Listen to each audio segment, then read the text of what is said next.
hand over to Dr. Cheryl Diane Parkinson. She can say a little bit about herself and what she's going to do.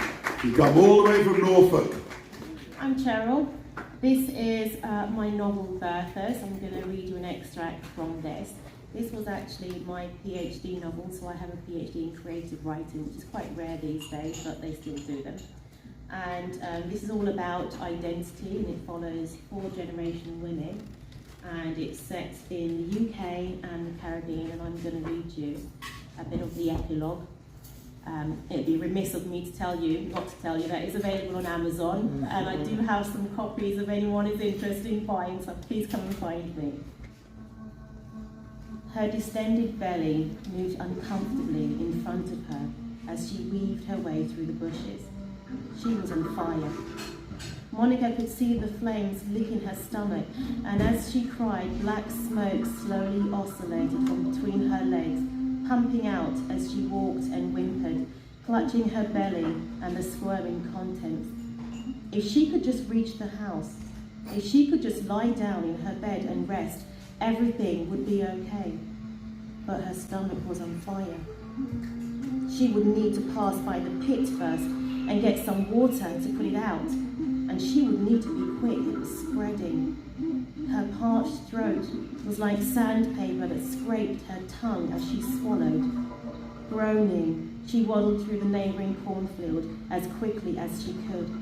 Short steps with her hardened bare feet padded their way through the sun-bleached yellow field that was flanked by the lush green of the island. Her wild hair splayed out around her head like a halo, not having been brushed for months, donned leaves and dried twigs from lying on the ground. She had been watching the skies and the clouds.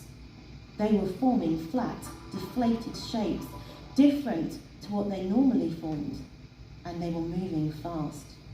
That wasn't usual. They were usually low, lumbering clouds hanging in the heat. Sometimes, if she sat very still, she could hear things, murmurings, voices on the air. Things that she remembered her grandmama had told her. She was small then, but she remembered everything the old woman said and how she felt. Grandmama Irene hadn't left. People were tied to the land. Even she knew that.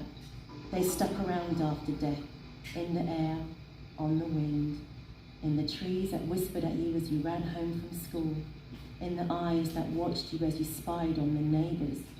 Just because you died didn't mean you were gone. You were wrapped up and weaved into the fabric of the earth. A fog hung over the island and trapped everyone that ever was and everyone that ever would be. There was no escape. She remembered clearly Ivory's death and the tale of the spirits who came to take her home. Grandmama still talked to her. Grandmama never left. The shapes in the sky were her messages. All she had to do was figure out exactly what her grandmama was trying to tell her. And today, when the clouds were swiftly moving against the sky, she was thinking. All the thoughts jumbled up in her head needed straightening out, and they needed order. And while she was doing all that, somehow, in the heat, somehow, her stomach had caught fire. She imagined a flare from the sun had burst out of the sky and licked her in her stomach, causing her to double over in pain at the intense violence of the heat. She screamed at the first stab of pain, but as she waited and breathed, it ebbed like the sea, and slowly, slowly, it was gone. But she knew it would be back. The fire was burning gently, but it was spreading. She needed to cool it. She needed water. She needed to go home. Rolling up in a sitting position, she was able to move herself and stand. Her hand instinctively went to her arching back, which was strained under the pressure of her belly, as she moved through the bushes, getting closer and closer to her home, her white cotton dress billowing around her bare legs as she stumbled, rolling her weight on alternate legs.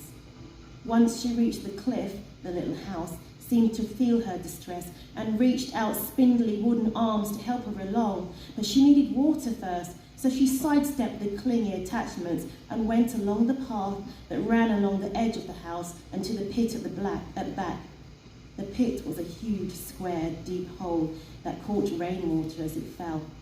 It was wide as the house and fell away into what appeared to be bottomless, camouflaged by a huge green banana leaves placed on top for as long as she could remember.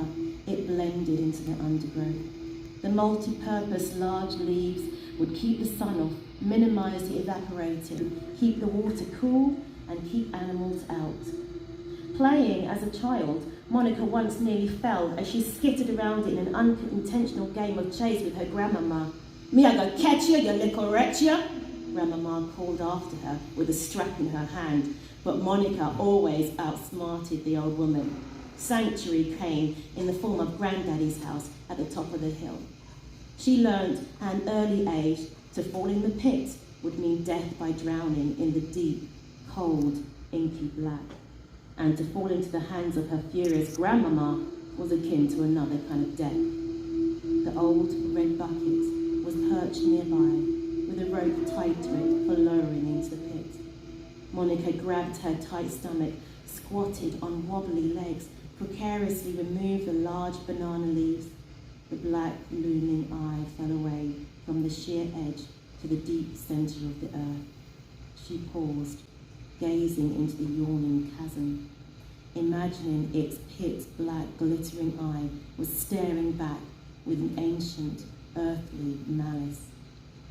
As if under a spell, she swayed gently as she stared before dropping the bucket into the pit. She counted 3 seconds before she heard it splash. Her legs smouldered. She'd better hurry up. The heat was spreading. Suddenly, the pain intensified, sending electric shooting pains up her legs, round her belly into her spine. She gasped aloud as stars danced in front of her eyes, and the pain increased. A long, intense burn radiated through her body as she felt a heavy pressure at the bottom of her stomach. Her head spinning, she lost her balance and slipped, sprawling dangerously close to the edge. Bare feet covered in mud, she landed awkwardly. A scream ripped through her. Pain shot up her spine from her coccyx bone, immobilising her in agony, one foot perilously dangling over the edge as she breathed deeply to ride out the pain, in through the nose, out through the mouth. And she lay there, again, predictably. The rolling pain ebbed, leaving a throbbing in her left ankle that swelled before her eyes. Tears brimming, she realised she could not get the water. Struggling to her feet, she rolled herself up, slipping a little in the mud and wincing from the pain in her ankle. Her breath came heavy and laboured through the pain, part as the electric shock snapped at her spine, and part through fear as she was too close to the sharp edge. Her feet sent dirt and pebbles skittering into the darkened depths. She froze, listening. The stones echoed and bounced off the sides. The stones echoed and bounced off the sides before a faraway splash parroted the reply. Her breathing became wheezy as her heart pounded. She would need to be more careful. The house stretched out its knobbly wooden arms again, to which she gratefully grabbed. They helped her round to the front of the house and up the 3 steps of the veranda and into the cool of the living room. There was no one at home. Visibly relaxed, she hobbled as best she could, leaning on the wall for support, past Queen Victoria, who eyed her with a concerned gaze. Her heart-shaped crown and dust had faded, but still looking regal with her glossy, flat hair stuck to her head and her pale blue sash across her puffed-up dress. Over, she went to her little bedroom off the main room and lay on the cool sheets. And there she lay as the repetitive pain ripped through her body again. Fire radiated up her stomach, around her back, and licked at her chin. The roar of the flames deafened her senses as she was blinded by the brilliant light. Her skin fizzed, bubbled, and popped in the searing flames as the fire hungrily ate at her flesh. Crying pitifully, her burning eyes mingled tears from pain and fear. The black smoke which billowed blocked her airways as she coughed and spluttered, desperately clawing in breath. A low primal growl erupted from deep within her throat as an intense pressure built up at the bottom of her stomach. Taking a breath, she instinctively pushed. The fire devoured her entire body, licking and cracking her skin, flesh and bones. She cried aloud, a desperate, mournful cry, as she lay alone in the house in pain, which rocked, creaked and groaned along with her moaning. Something in her made her push again and again and again, and before she knew it, there was something between her legs, and the pain eased. Weak as she was, she pulled her cotton knickers to one side and felt a large, hard, round lump. Without much time to recover, the waves of pain engulfed her again, pounding her senses. More urges to push amid a confused dizziness caused her body to force whatever it was out. With all instinct and urgency, she expelled the mass in a few strong guttural pushes, and out it came, crowned in blood and water and slime. She caught a baby. A baby? Monica stared at the little face, the pushed up lips and the curled fist. A baby? And in her relief, the pain was gone. The fire was put out. Carefully, she cupped the baby and brought it close to look into his face. A baby. She was beautiful. Mary, she whispered, as she cradled her in her arms, careful not to drop her, and lay back in the bed to catch her breath. As if she hadn't been here to see it, if she hadn't been able to see it herself, she never would have believed it. A baby. Blood and water saturated the good floral bedsheets. Ivy would be cross with her, but she'd be more cross when she saw there was one more mouth to feed. A baby. And as she breathed, she relaxed. The little wooden house seemed to breathe a sigh of relief for it all being over. It swayed gently, rocking both Monica and Mary, encompassing them in love, life, and memory. She lay there. Her eyes looked toward the ceiling and the wooden beams covered in dust, highway to the fire ants. She stared at the wooden roof of her home, and as she stared, she breathed deeply and fell into herself. The ceiling became thinner, smiled, and fell further back. There were no clouds lumbering by, but she could see traces of gold weaved into the blue as the sun shone deep and true. And as she watched, small tufts of thin cloud appeared and slowly drifted, calming her heart and soothing her soul. She relaxed a bit more as Mary snuggled close to her breast, and it was then that she heard her. Monica? Monica? What happened here? Grandmama. Me I gotta tell you time and time again not to lay upon me good bed sheets with your dirty self. Lord Jesus. The sheets then come from England. How you pick me have upon the bed, sir? You don't know it's safe for best for the guests then? I didn't know. Look how me good bed sheet then ruined. Grandmama, me sorry. Her breath was raspy. Irene kissed her teeth in frustration. Now bad about that now. Me I gotta take you home. Monica smiled weakly. She'd missed her grandmama, despite the way they used to fight. It was never the same after she was gone. Home sounded nice.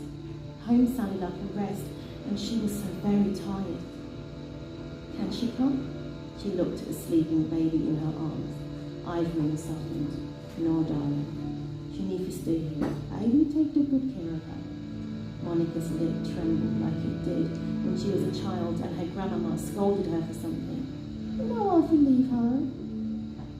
Fresh tears welled in her eyes and rolled down her cheeks, cleaning tracks on her dusty face. Ivory reached out a hand to comfort her granddaughter. You're not going to leave her. Not really. Monica clasped the old woman's hand, which was firm, sturdy, and good. Instantly, they appeared at the bottom of the bed and watched as Monica's body lay sleeping with the brand new baby. Ivy coming up the road. She soon come here. She take care of the picnic. Monica's body lay curled, cradling her newborn babe, which slept soundly in its mother's arms. She smiled. They both looked so peaceful. Mary's new hair was soft, curly and black, and Monica's was wild and dirty, but good. Her white cotton dress was stained with blood and dirt, and her dirty feet were on the white bedsheets with the blue forget-me-not flowers, all the way from England. And just as Monica and Irene left for the ceiling of the little house, she realised she was one of the lucky ones, and for that she was grateful. Of course, Grandmama was right. Only the lucky ones got to die in the comfort of their own bed. Her big sister Ivy would take good care of Mary, and she'd watch. She'd be in the trees that whispered at her as she ran home from school, in the eyes that watched her as she spied on the neighbours. She would laugh at her antics and her tricks that she was bound to play. Just because you died, it didn't mean you were gone. The place clung to you. A fog hung over the island and trapped everyone that ever was and everyone that ever would be. There was no escape. But she didn't want to escape. She would be happily tied to Mary forever and ever. She looked into the skies as she ascended with Irene on her way home. The sky was a clear, crisp blue without a John Crow in sight. Footsteps could be heard stepping up on the wooden slats of the cliff and entering the house. The house groaned a welcome to Ivy, but it was mournful. It ached at the loss of Monica. Ivy could still feel the house in its wood as she entered the living room through the veranda. She stood listening, her feet afraid of its steps, her breath stilled, her heartbeat pounded in her ears. Queen Victoria's face was stern and solemn as she looked through